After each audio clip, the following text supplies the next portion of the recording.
The next morning, the group continued their excursion towards the army installation, killing any beasts they experienced en route. Roughage and Wook couldn't resist the opportunity to be dazzled by Tihun's striking development and strength.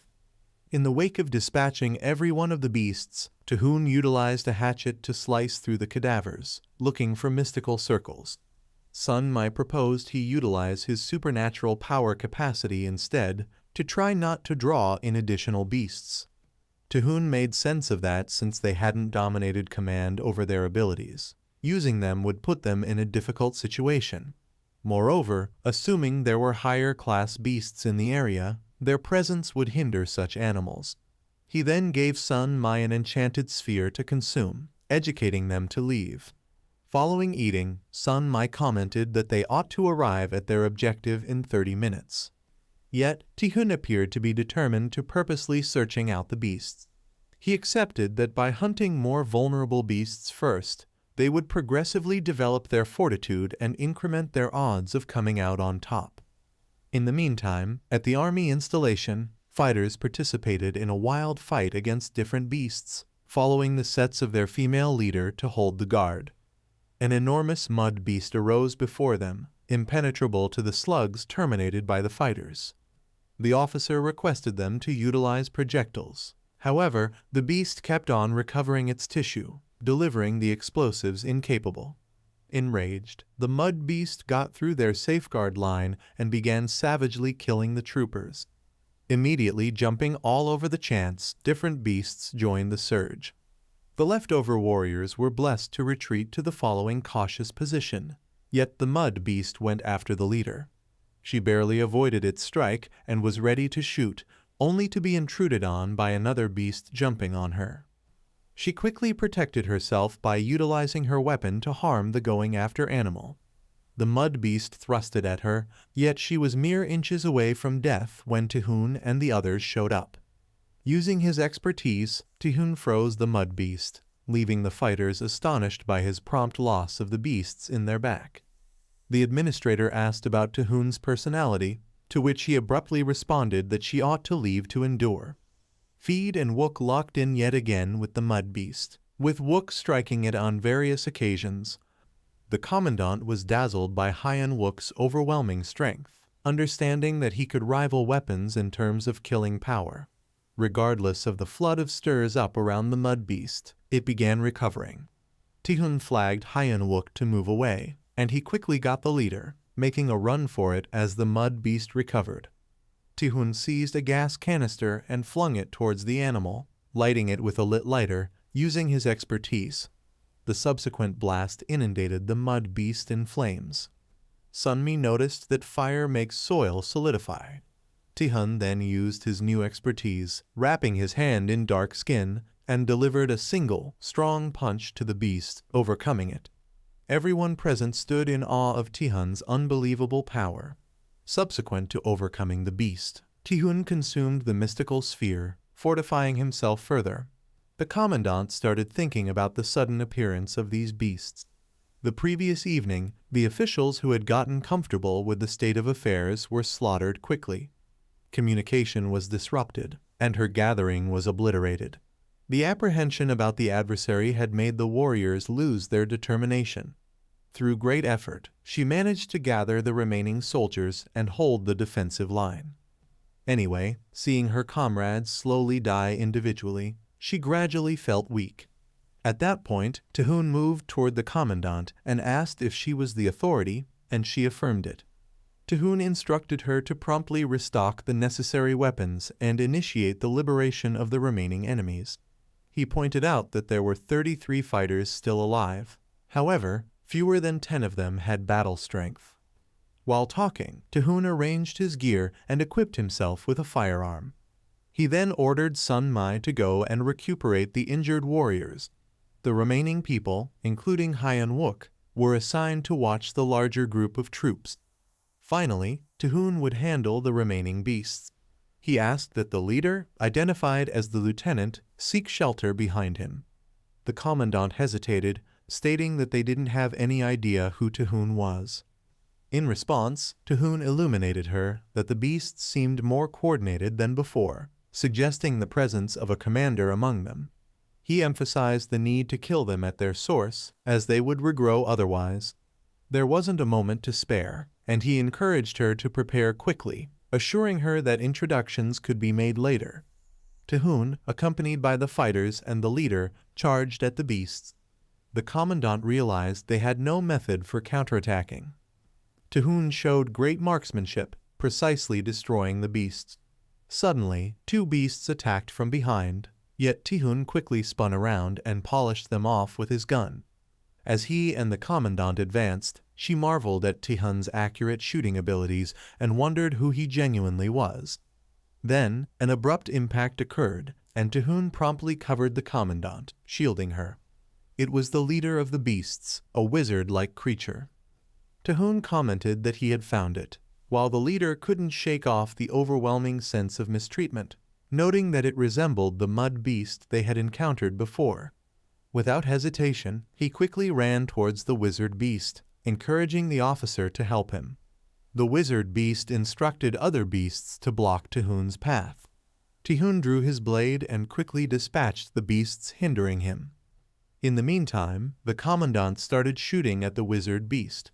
However, the wizard raised his staff, conjuring an enchanted shield that blocked the bullets. Not only that, but he also lifted his hand, reflecting the projectiles back towards Tehun. Reacting quickly, Tehun dodged the incoming bullets. He then used his expertise to toss the blade at the wizard beast. The knife's speed managed to get through the wizard's shield and destroyed his staff, eventually leading to the defeat of the wizard beast. With everything settled, the authority examined the situation as Tehun had anticipated. The tide had changed. All the enemies within the barracks had been demolished, and they had successfully recovered the lost front line. The advancement was rapid. Sun Mai used her secretive ability to treat the injured, while Hyan Wook assisted with restocking the equipment from the weapons store. Tehun sat alone, enjoying a drink. The commandant moved toward him silently, and Tehun ended the silence by addressing her as Kim Soo-jae. He asked her to pose any questions she had, as such opportunities may not arise again.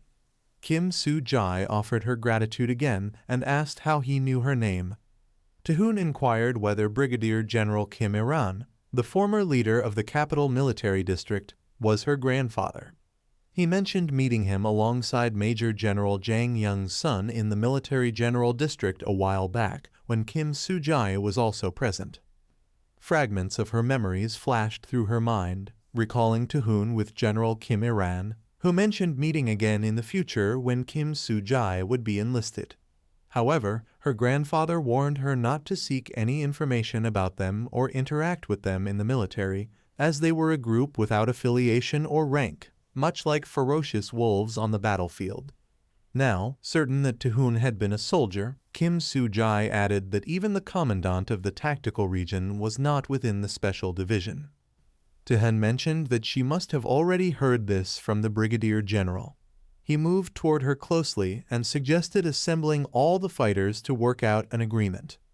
Kim Soo accumulated the warriors as Tehun reported his expectation to lay out an association. Tehun presented them with a decision: they could go along with him or stay at the military camp, continuing to manage its tasks. Tehun stressed that they shouldn't expect help would come from the capital. As the catastrophe had impacted the whole country, almost certainly different regions face comparable conditions, with communication disrupted and the military battling to control the situation.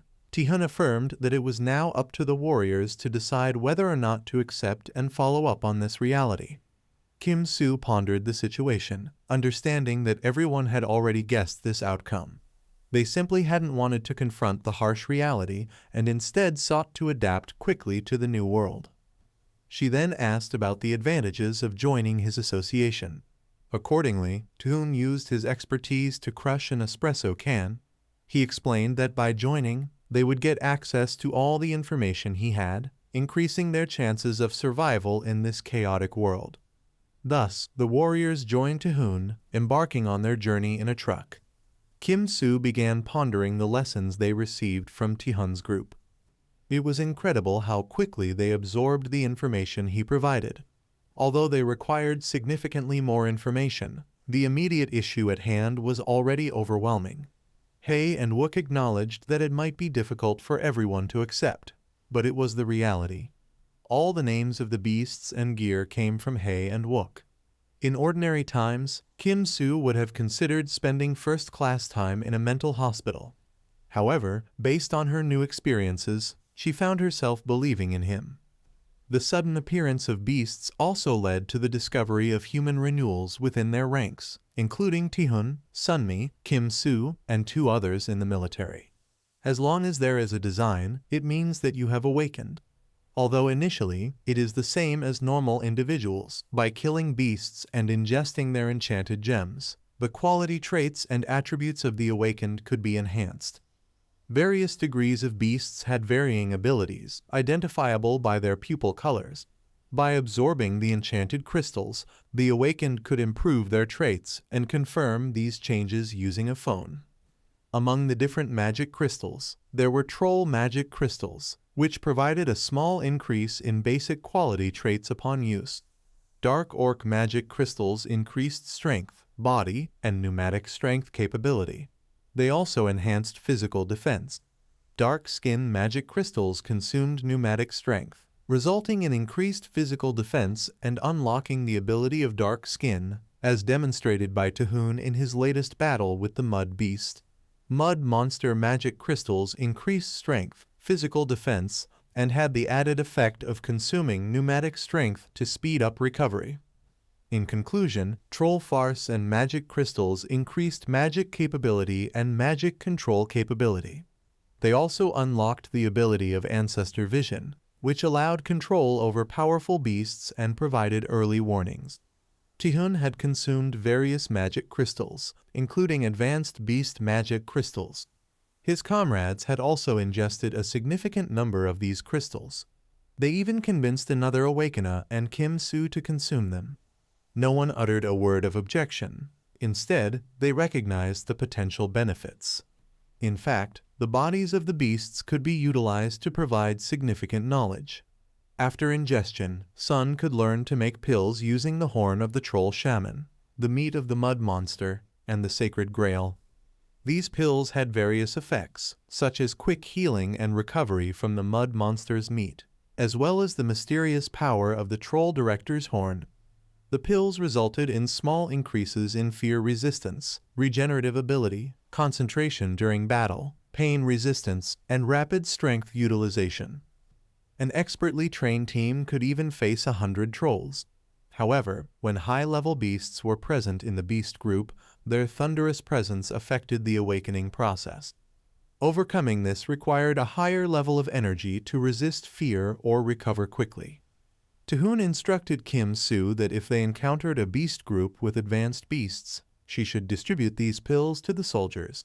He also advised her to equip first-class Wok and Sunmi with military uniforms and body armor and to teach them shooting skills. Later, Taehoon explained that military uniforms were specifically designed for the battlefield, offering protection from being easily targeted by beasts.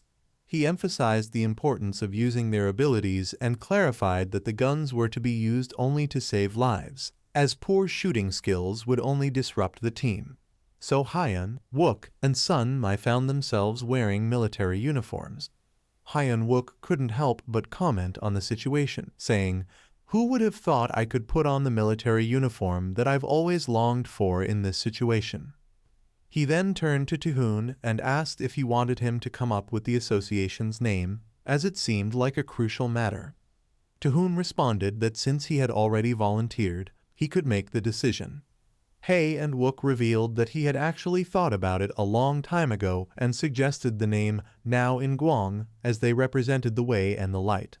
Suddenly, a young soldier appeared and proposed the name Mac for the association. Kim Soo recognized him as part of the 3-man team. The young warrior introduced himself as Chang Sun Hoon and explained that Mac was a mythical beast that devoured nightmares. Sun Hoon, although not an Awakener, offered to assist Taehoon.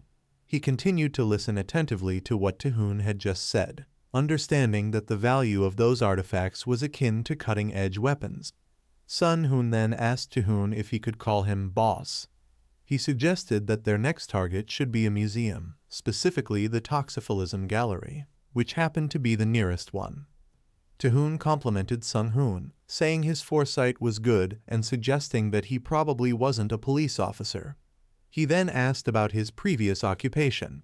Sun Hoon responded that he was an expert in forging, selling, and smuggling artwork. Tahoon gathered his pack and informed everyone that they would leave in 30 minutes, instructing them to be on standby. Hae and Wook praised Sun Hoon, commenting on how cool he was and asking him to take care of them in the future. Hae and Wook felt choked by everyone's sincerity. During this time, Sun Hoon pondered Tahoon's demeanor, thinking that he likely wasn't someone who easily trusted others. He wondered if Tahoon even saw him as a significant asset despite his reputation in the circle. Sun Hoon found Tahoon's gaze more terrifying than the beasts they had encountered before, and with that, the report concluded. Returning to the present operations, Sun Mai and Hyun Wook discussed the military uniforms and felt a strong sense of connection. Sun Mai wondered if they had known each other for a long time. Hyun Wook praised Tahoon for his brilliant plan and the safety provided by the vehicle, which made them less afraid of smaller beasts. Hae and Wook expressed their interest in Tahoon's profession, prompting him to ask if the two sisters wanted to return home. He shared his initial concerns for his family but expressed relief at the current situation. However, he also feared that consuming magic crystals might eventually turn him into a beast. Suddenly, a fire broke out on their way. The soldiers inquired about the cause, and Hyun Wook stated that it was a fire. Kim Soo questioned if it had been deliberately set by someone since the area was unlikely to catch fire naturally. Sun Hoon speculated that in cold weather, a fire indicated a problem and mentioned that people often face secondary disasters, such as fires, after being trapped under collapsed buildings. The group decided to stop and investigate the fire. Tahoon stepped out of the truck and instructed everyone to take the pills and prepare for battle. He assigned tasks to each member. Chang Sun was to drive and secure a retreat route. Kim Soo was to seek shelter. Sun Mai was to be ready to heal the injured, and Hyun Wook was to follow Tahoon and participate in the attack. Soon, small skeletal wolves appeared, and Tahoon ordered Hyun Wook to eliminate the beasts approaching the vehicle, assuring him that he could handle it for 3 minutes without any issues. Tahoon focused on dealing with a larger, more advanced beast called the skeletal wolf. He aimed his gun, preparing for the battle ahead. Amidst the turbulent fight, the troopers participated in battle with the little skeletal wolves, quickly dispatching them. Not entirely settled to keep the wolves under control, handily kept any from drawing near. In the meantime, Tahoon concentrated on the gigantic beast, focusing and discharging his weapon. Anyway, regardless of his precision, the beast showed striking deftness, easily sidestepping each shot. Immediately jumping all over the chance, the animal lands towards Tahoon, yet he masterfully evaded its assault and fought back with a very much pointed shot. Shockingly, the slugs had meaningfully affected the beast, leaving Tahoon immediately staggered. Unfazed, the persistent beast countered with a horrendous swipe of its paws. Tahoon figured out how to dodge the strike, quickly reversing the situation by utilizing the blade connected to his weapon to cut the beast. In getting away from the shopping center with a strong culinary expert, he drove the injured animal away. Sidestepping one more assault, Tahoon saw that this beast had a comparable solidarity to its ancestors, yet its deadly capacities not set in stone to conquer this imposing enemy. Tahoon continued discharging his weapon, just to find the beast determinedly fighting back. Understanding that traditional means were deficient, Tahoon pursued a speedy choice. He shut his rifle and kept firing, every shot pointed with accuracy. As both he and the beast released concurrent assaults, Tahoon handily sidestepped the beast's attack and drove the blade straightforwardly into its skull with a quick and conclusive blow. The fight reached a conclusion. Arising successful, Tahoon remained among the officers and different survivors, holding the top of the vanquished skeletal wolf victoriously. The enchanted precious stone inside the wolves remains guaranteed an expansion in power upon utilization, as well as enhanced solidarity to further develop actual safeguard capability and elevated pneumatic strength capability. Also, the gem opened the extraordinary expertise Wolf Yell, made plans for the colleagues, teaching Kim Soo-jae and Bang Hai. They whooped to remain in the vehicle with the others, while on Sunmayan, Chang Sun-hoon would go with him inside the historical center. Moreover, Kim Yurong was delegated as impermanent leader in Tahoon's non-attendance.